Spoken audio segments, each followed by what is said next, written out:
તમે ક્યાંય ઘરની બહાર નીકળ્યા હોવ, તમને વિચાર પણ નહીં આવ્યો હોય કે આ વિસ્તારમાં આવું કંઈક બની શકે છે અને દિન પ્રતિદિન આવી ઘટનાઓ વધી રહી છે અને હું વાત કરી રહી છું અસામાજિક તત્વોના આતંકની। જી હા, રાજ્યમાં અસામાજિક તત્વો એ હદે બેફામ બન્યા છે જાણે કાયદો કે વ્યવસ્થા જેવી કોઈ જ વસ્તુ એક્ઝિસ્ટન્સમાં જ નથી, અસ્તિત્વમાં જ નથી કાયદો વ્યવસ્થા। તે પ્રકારે અસામાજિક તત્વો બેફામ બન્યા છે। સંસ્કારી નગરીમાં અસામાજિક તત્વોના આતંકનો એક વિડીયો સામે આવ્યો છે। બીજી તરફ રાજકોટમાંથી પણ અસામાજિક તત્વોનો આતંક જોવા મળી રહ્યો છે। છેલ્લા 24 જ કલાકમાં રાજ્યમાં અસામાજિક તત્વોના આતંકની આ બે ઘટનાઓ સામે આવી છે। એક તરફ જ્યાં વડોદરામાં અસામાજિક તત્વોએ જાહેર રસ્તા ઉપર એક ગાડીને રોકી હતી અને ગાડી ચાલક પાસેથી મોબાઈલ માંગ્યો હતો। જ્યારે કાર ચાલકે મોબાઈલ આપવાનો ઇનકાર કર્યો તો કારની ઉપર હુમલો કર્યો, કારના કાચ તોડી નાખ્યા અને સતત હુમલાઓ કર્યા। અસામાજિક તત્વોનો આતંક। અને બીજી તરફ જ્યારે વાત કરવામાં આવે રાજકોટની, તો રાજકોટમાં માત્ર નજીવી બાબતે બબાલ થઈ અને એ બોલાચાલી બાદ અસામાજિક તત્વોએ પથ્થરમારો કર્યો છે। પથ્થરમારા જેવી ગંભીર ઘટનાના દ્રશ્યો સામે આવ્યા છે। આ અસામાજિક તત્વોને શું પોલીસનો કે કાયદો વ્યવસ્થાનો કોઈ ડર હવે રહ્યો નથી, તે સવાલ ઉઠી રહ્યો છે અને આ સવાલ એક નહીં અનેક વાર ઉઠી રહ્યા છે, કારણ કે રોજબરોજ આવી ઘટનાઓ સામે આવી રહી છે। હજુ થોડા દિવસ પહેલા જ રાજકોટથી અસામાજિક તત્વોના આતંકની એક કરતા વધુ ઘટનાઓ સામે આવી હતી, જે અમે દર્શાવી પણ હતી, સવાલો પણ ઉઠાવ્યા હતા અને ફરી એકવાર એવી ઘટના સામે આવી છે। સવાલ એટલા માટે ઉઠાવવા પડી રહ્યા છે કારણ કે વાત અહીં લોકોની સુખાકારીની છે, વાત અહીં લોકોની સુરક્ષાની છે। જે ગુજરાતને આપણે સુરક્ષિત રાજ્ય તરીકે ઓળખીએ છીએ, શું આ ગુજરાત ખરેખરમાં સુરક્ષિત છે ખરું? એ સવાલ એટલા માટે ઉઠાવવો પડી રહ્યો છે। ગમતો નથી ઉઠાવવો, કારણ કે ઉઠાવવો પડી રહ્યો છે કેમ કે ગુજરાતમાં સતત અસામાજિક તત્વો બેફામ બની રહ્યા છે અને કાયદો વ્યવસ્થાને તો ઘોડીને પી ગયા હોય તે પ્રકારના દ્રશ્યો સામે આવી રહ્યા છે। બીજા દ્રશ્યો આપણે દેખાડી રહ્યા છે જ્યાં એક શાળાની તાળાબંધી વાલીઓએ કરી છે। જે વાલીઓ પોતાના બાળકોને હોશે શાળામાં અભ્યાસ કરવા માટે મોકલતા હોય છે, એ જ વાલીઓએ શાળાની તાળાબંધી કરવાની ફરજ પડી છે। અને આ દિવસ એટલા માટે આવ્યો કારણ કે શાળામાં આચાર્ય જ નથી। છેલ્લા 2 વર્ષ વીતી ગયા, છેલ્લા 1.5 થી 2 વર્ષથી શાળામાં કોઈ જ આચાર્ય નથી અને આચાર્ય વગર આ શાળા રમણભમણ તરીકે ચાલે છે। વિદ્યાર્થીઓના ભણતર પર અસર થઈ રહી છે અને એટલા જ માટે વાલીઓ હેરાન પરેશાન છે। છેલ્લા 2 વર્ષથી શાળામાં કોઈ આચાર્ય નથી। વાલીઓ અનેકવાર રજૂઆત કરી ચૂક્યા છે, અનેકવાર માંગ કરી ચૂક્યા છે કે શાળામાં કોઈ આચાર્યની નિમણૂક કરવામાં આવે, પરંતુ એ અધિકારીઓ, એ શિક્ષણ વિભાગ અને જિલ્લા શિક્ષણ અધિકારીને ક્યાં રસ છે કે શાળામાં અમારે આચાર્યની નિમણૂક કરવી પડશે કે કરવી જોઈએ કે આ શાળાના આચાર્ય છે જ નહીં। તમે ભૂતિયા શિક્ષક આ શબ્દ સાંભળ્યો હશે, કારણ કે ગુજરાત ફર્સ્ટે થોડા સમય પહેલા જ અહેવાલ દર્શાવ્યો હતો ભૂતિયા શિક્ષકોને લઈને। રાજ્યમાં જે પણ શિક્ષકો મંજૂરી વગર અથવા તો કહ્યા વગર વિદેશ જતા રહ્યા છે, એ શિક્ષકો વિશે આપણે અહેવાલ દર્શાવ્યો હતો અને ભૂતિયા શિક્ષક નામ પણ આપ્યું હતું, જે માત્ર ને માત્ર કાગળ પર આ શાળામાં શિક્ષક છે પરંતુ વર્ષોથી વસવાટ કરે છે વિદેશમાં। આ પણ આ શાળાના શિક્ષક છે એવી જ ઘટના સામે આવી છે, જ્યાં આચાર્ય છે તે છેલ્લા 2 વર્ષથી યુએસમાં છે અને વિદ્યાર્થીઓનું ભણતર ખાડામાં જઈ રહ્યું છે। આ બાબતે જ્યારે ધારાસભ્યને સવાલ કરવામાં આવ્યો તો ધારાસભ્યએ ટેકનિકલ ખામીનું કારણ આગળ ધરી દીધું અને ત્યારબાદ ધારાસભ્યએ આખો મામલો રફેદફે કરવાના પ્રયત્નો કરી રહ્યા હોય તે પ્રકારની કઈ ઘટના સામે આવી છે।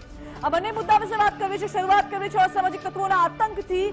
રાજ્યમાં અસામાજિક તત્વો જાહેરમાં મારામારી અને દાદાગીરી કરી રહ્યા છે। ન તો તેમને કાયદાનો કોઈ ડર છે કે ન તો તેમને પોલીસનો। પોલીસ માટે સૌથી મોટો પડકાર બની ગયા છે આ જ તત્વો। સંસ્કારી નગરીમાં અસામાજિક તત્વોનો આતંક જોવા મળ્યો। વડોદરામાં આરોપી ધીરજ કનોજિયાએ ગોત્રી રોડને બાનમાં લીધો। આરોપીએ રોડ પર જ ગાડીઓ રોકી મોબાઈલની માંગણી કરી હતી। જાહેરમાં ગાડી રોકી, ધોળા દિવસની આ ઘટના છે જ્યાં ગાડી રોકી અને મોબાઈલની માંગણી કરી હતી। જો કે કાર ચાલકે મોબાઈલ ન આપતા ગાડીઓના કાચ તોડી ચાલકને માર પણ માર્યો હતો। આરોપી એ કાર ચાલકને માર માર્યો હતો। આરોપી ધીરજ કનોજિયા ગુનાહિત ઇતિહાસ પણ ધરાવે છે। આરોપી સામે પાણીગેટ પોલીસ સ્ટેશનમાં અગાઉ ગુના નોંધાયેલા છે। પોલીસ પહોંચે તે પહેલા જ રાહદારીઓએ આરોપીને મેથી પાક ચખાડ્યો હતો।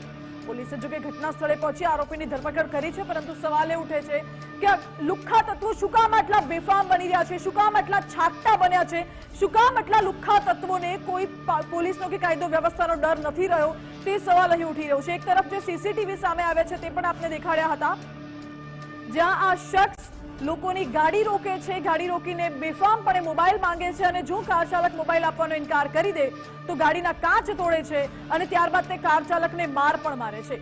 આખી ઘટના સીસીટીવી કેમેરામાં કેદ થઈ છે. જોકે ત્યારબાદ આસપાસના લોકોને ખબર પડી કે અસામાજિક તત્વો દરેક લોકોને આ પ્રકારે હેરાન કરે છે, એટલે આસપાસના લોકોએ આરોપીને ઝડપી પાડ્યો, મેથી પાક ચખાડ્યો અને ત્યારબાદ પોલીસના હવાલે કર્યો છે. પોલીસે ઘટના સ્થળે પહોંચી આરોપીની ધરપકડ કરી છે. સંસ્કારી નગરીમાં આ તે ક્યાંના સંસ્કાર તે સવાલ ઉઠી રહ્યો છે અને આવી જે ઘટના રાજકોટથી પણ સામે આવી છે, જ્યાં અસામાજિક તત્વો રાજકોટમાં રાજ કરી રહ્યા હોય અને લોકોને હેરાન કરી રહ્યા હોય તેવા દ્રશ્યો જોવા મળ્યા. રાજકોટમાં અસામાજિક તત્વોના આતંકમાં વધારો થયો છે. નજીવી બાબતે જયરાજ પ્લોટમાં મકાન પર પથ્થરો ફેંકવામાં આવ્યા. પથ્થરમારામાં પાર્કિંગમાં પડેલી ગાડીના કાચ તૂટી ગયા. બાબત ફક્ત એટલી હતી કે અપશબ્દો બોલવાની ના પાડી એટલા માટે આ શખ્સ એટલો બધો વિફર્યો કે તેને ઘરની ઉપર પથ્થરમારો કર્યો. ઘરમાં મહિલાઓ પણ હાજર હતી, ઘરમાં બાળકો પણ હોય, ઘરમાં વૃદ્ધો પણ હોય. જો કોઈ અઘટિત ઘટના ઘટે તો જવાબદાર કોણ? આ એ અસામાજિક તત્વને જવાબદાર ગણશો કે પછી પોલીસને? એ સવાલ છે.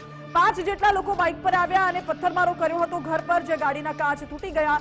જોકે એ ડિવિઝન પોલીસે સમગ્ર મામલે ફરિયાદ નોંધી છે. અસામાજિક તત્વોથી મુક્તિ મળે એ માત્ર માંગ રાજકોટ વાસીઓની છે. સવાલ અનેક ઉઠી રહ્યા છે. પોલીસની કામગીરી પર પણ સવાલ ઉઠે છે, પેટ્રોલિંગ પર પણ સવાલ ઉઠે છે અને એટલા જ માટે રાજ્યની સુરક્ષાને લઈને પણ સવાલ ઉઠી રહ્યા છે. મારી સાથે ન્યૂઝ રૂમથી વિકાસ જોડાઈ ગયા છે, મારા સહયોગી. વિકાસ, આ વખતે અસામાજિક તત્વોનો જે આતંક છે, રોજ દિન પ્રતિદિન ઘટનાઓ વધી રહી છે. સવાલ ફક્ત પોલીસની કામગીરી પર કે કાયદો વ્યવસ્થાની સ્થિતિ પર નથી ઉઠતા, સવાલ હવે ગુજરાતની સુરક્ષા પર પણ ઉઠે છે. બિલકુલ માનસી, તમે ખૂબ સારી વાત કરી કે હવે શું ઘરની બહાર નીકળવું પણ આપણે વિચારવું પડશે કે બહાર નીકળીશું ને કોઈ આવો આવારા તત્વ, ગુંડા તત્વ આપણી સામે આવશે ને પછી આપણે તેની સાથે માથાકૂટ કરવાની કોઈ બચાવ પણ નહીં આવે. બે કિસ્સાની આપણે વાત કરી છે, એક છે વડોદરા અને એક છે રાજકોટ. પહેલા વડોદરાની વાત કરી લે કે જે જામીન પર છૂટેલો એક એવો અપરાધી કે જેને ફક્ત થોડા દિવસના જામીન મળ્યા છે ને બહાર આવીને પણ તે ધીંગામસ્તી કરે છે, લોકોને રંજાડે છે, હેરાન પરેશાન કરે છે અને ત્યાં સુધી કે લોકોની ગાડીના કાચ તોડી નાખે છે, લોકોને માર મારે છે અને આખો વિસ્તાર તે કાબુમાં બાનમાં લેવાનો પ્રયત્ન કરે છે, પરંતુ તેને કોઈ પકડનાર નથી. અંતે જાતે જ લોકો તેનો રસ્તો કરી નાખે છે, લોકો ભેગા થાય છે ને પછી તેને માર મારીને પોલીસ મથકે પહોંચાડી દેવામાં આવે છે. સવાલ એ છે કે આવા અસામાજિક તત્વોમાં આખરે પોલીસનો ડર કેમ નથી? વડોદરાની વાત કરી, જે શખ્સ બહાર આવ્યો હતો ને રસ્તા પરથી પસાર થતા લોકો પાસેથી મોબાઈલ માંગતો હતો કે ભાઈ મને એક ફોન કરવા દો અને જો કોઈ મોબાઈલ ના આપે તો લોકોને ગેસના સિલિન્ડર મારતો, તેમના કાચ તોડી નાખતો, તેમને પથ્થર મારતો હતો. 3 થી 4 લોકોને તેણે ઈજા પહોંચાડી છે. કેટલાક લોકોની ગાડીના કાચ પણ તેણે તોડી નાખ્યા. રાજકોટમાં પણ ત્યાં તો એવું થયું કે 2 થી 3 શખ્સો એવા હતા કે સોસાયટીની વચ્ચે ગાળાગાળી કરતા હતા અને એક વડીલ કે જે કારડિયા સમાજના જે ઉપપ્રમુખ છે ભરતભાઈ, તેમણે આ લોકોને કહ્યું કે ભાઈ તમે અહીંથી નીકળો, ગાળાગાળી ન કરો. એ ભરતભાઈ પર મોડી રાત્રે લોકો આવ્યા ને પછી પથ્થરમારો કર્યો તો કદાચ એ ભરતભાઈ બહાર નીકળ્યા હોત ઘરની બહાર તો કંઈક બીજી ઘટના પણ બની હોત. એટલે આવા અસામાજિક તત્વોને કેમ પોલીસનો ડર નથી? કેમ તેમને ખાખીનો ડર રહેતો નથી કે ભાઈ અમે આ જે કાયદો હાથમાં લઈ રહ્યા છે તો અમને એની કડક સજા મળશે? એ કડક સજા નથી મળવાની, એ કદાચ એમના મનમાં ફિટ છે, એટલા માટે જ વારંવાર તે કાયદો હાથમાં લે છે, લોકોને રંજાડે છે, લોકોને પરેશાન કરે છે. વિધાનસભામાં આપણે ઘણા બધા બિલ લાવ્યા હતા, goonda act, social activity prevention act, આ બધા ઘણા બધા કાયદા લાવવામાં આવ્યા, પરંતુ એ બધા કાયદા ફક્ત કાગળ પર લાગી રહ્યા છે. આવા અસામાજિક તત્વોની હિંમત દિવસે ને દિવસે વધી રહી છે અને હમણાં તો છેલ્લા 3-4 મહિનામાં આપણે એવા શરમજનક દ્રશ્યો જોયા છે માનસી કે જ્યાં પોલીસ ઊભી હોય, પોલીસની સામે આ અસામાજિક તત્વો તોડફોડ કરે, મારામારી કરે, ગુંડાગર્દી કરે અને પછી 100 નંબરની પીસીઆર વાન યુટર્ન મારીને જતી રહે. આપણે બીજો અમદાવાદમાં પણ જોયું હતું કે જ્યાં પોલીસ કર્મી રખિયાલ વિસ્તારનો, કદાચ બાપુનગર વિસ્તારનો વિડીયો હતો કે જ્યાં પીસીઆર વાન આવે છે, પોલીસની વાન આવે છે અને અસામાજિક તત્વ હાથમાં તલવાર લઈને પોલીસની ગાડીનો દરવાજો પછાડે છે અને પોલીસ કર્મીને કહે છે ભાઈ તું બેસી આ ગાડીમાં. પોલીસ કર્મી ગાડીમાં બેસી જાય છે અને પછી ત્યાંથી એ વાન પસાર થઈ જાય છે. આવા ન માત્ર અમદાવાદ, રાજકોટ, સુરત, આખા ગુજરાતમાં ઠેક ઠેકાણે આવા અસામાજિક તત્વો બેફામ બનેલા છે. કેમ તેમના પર સકંજો કસવામાં નથી આવતી? ક્યાં સુધી આપણે મીડિયામાં આવીને ફક્ત કહેતા રહીશું કે કાયદામાં રહેશો તો ફાયદામાં રહેશો? કોઈ ચમરબંધીને આપણે નહીં છોડીએ.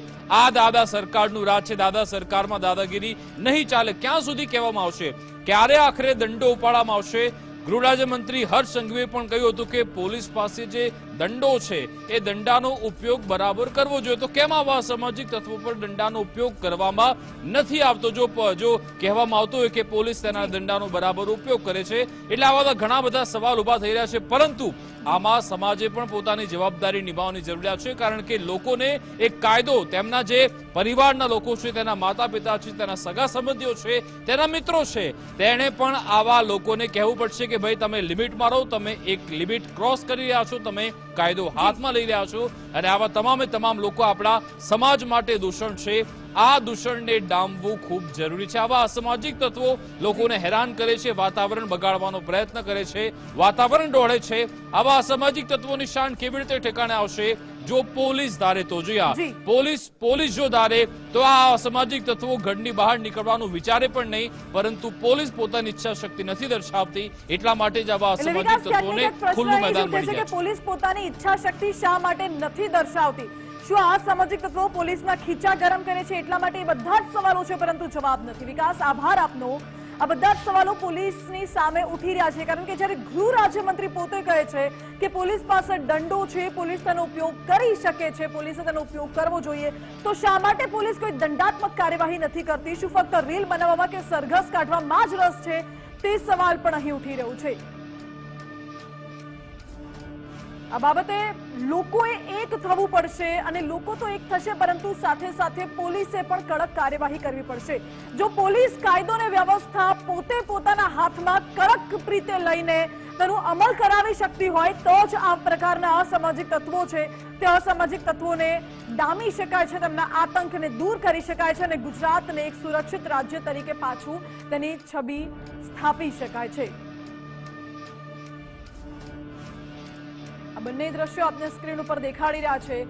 સવાલ જે ઉઠી રહ્યા છે, ખુલ્લેઆમ એક તરફ તલવારના દ્રશ્યો અગાઉ સામે આવ્યા હતા, લુખ્ખા તત્વોના દ્રશ્યો અગાઉ જોવા મળ્યા હતા. અસામાજિક તત્વોને છૂટો દોર કોણ આપી રહ્યું છે? શું કામ અસામાજિક તત્વોમાં આટલી બધી હિંમત આવી ગઈ? પોલીસ કોઈ ઠોસ અને નક્કર કાર્યવાહી કેમ નથી કરતી? તે સવાલ પણ ઉઠી રહ્યો છે. શું અસામાજિક તત્વોને હવે કાયદો વ્યવસ્થાનો કે પોલીસનો કોઈ જ ડર નથી રહ્યો? આ સવાલ વારંવાર અમે ઉઠાવતા આવ્યા છે. શું ગુજરાત પોલીસ કોઈના દબાણ હેઠળ છે, કે પછી શું ગુજરાત પોલીસના હાથ કોઈએ બાંધી રાખ્યા છે?